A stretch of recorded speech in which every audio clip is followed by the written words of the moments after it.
आज आपण एक नवीन डिझाईन तयार करणार आहोत। त्यासाठी ब्लाऊजचा कपडा आणि अस्तरचा कपडा घेतलेला आहे। हा ब्लाऊजचा कपडा सरळ ठेवून घेतलेला आहे।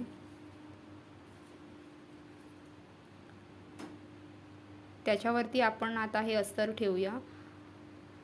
डिझाईनचा शेप मी कॅनव्हास पेपरवरती कट करून घेतलेला आहे आणि तो असा अस्तरला चिकटवून घेतलेला आहे।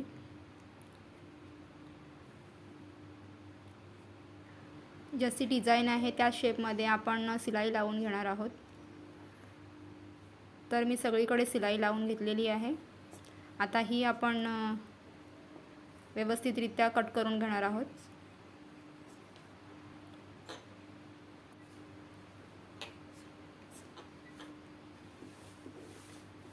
माझा हा व्हिडिओ शेवटपर्यंत बघा, मध्ये स्किप करू नका। चॅनलवर नवीन असाल तर चॅनलला सबस्क्राइब करा। तर बघू शकता तुम्ही मी व्यवस्थितरित्या कट करून घेतलेला आहे। आता ही आपण छोटे छोटे कट लावून घेऊया, जेणेकरून आपल्याला पलटी करायला सहज सोपं जाईल।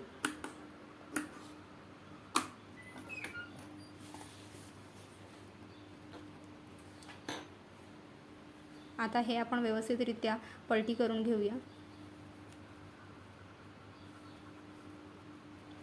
मी कपडा पलटी करून घेतलेला आहे आणि त्याच्यावरती एक दाब सिलाई लावून घेतलेली आहे आणि साइडचा जो एक्स्ट्रा कपडा होता तोही कट करून टाकलेला आहे। आता आपण ही एक लेस घेऊया आणि गळ्यावरती अशी सर्व पूर्ण गळ्यावरती जोडून घेऊया।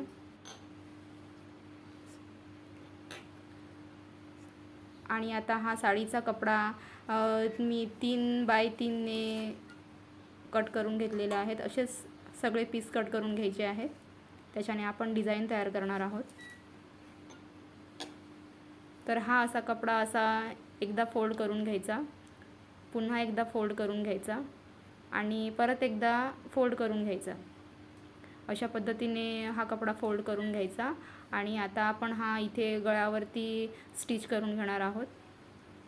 असं सगळीकडे आपण हे अशीच डिझाइन तयार करून स्टिच करून घेणार आहोत। बघू शकता तुम्ही मी सगळीकडे स्टिच करून घेतलेला आहे आणि एक आणखीन लेस लावलेली आहे। थोडी पातळ दिसत होती म्हणून थोडीशी आणखीन एक साइडने लेस लावलेली आहे।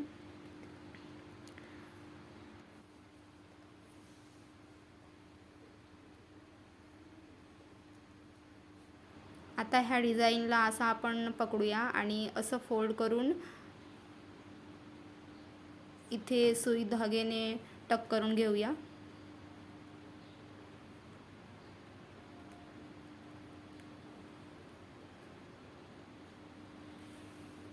असं धाग्याने मी टक केलेलं आहे आणि त्याच्यावरती आपण एक गोल्डन कलरचे मणी लावून घेणार आहोत। तेही आपण मागच्या बाजूने प्रॉपररित्या टक करून घेऊया।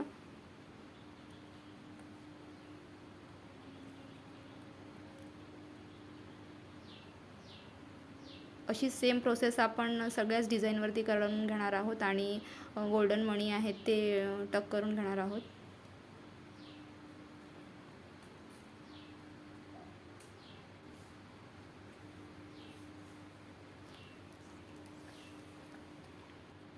सगळीकडे गोल्डन मणी मी लावून घेतलेले आहेत।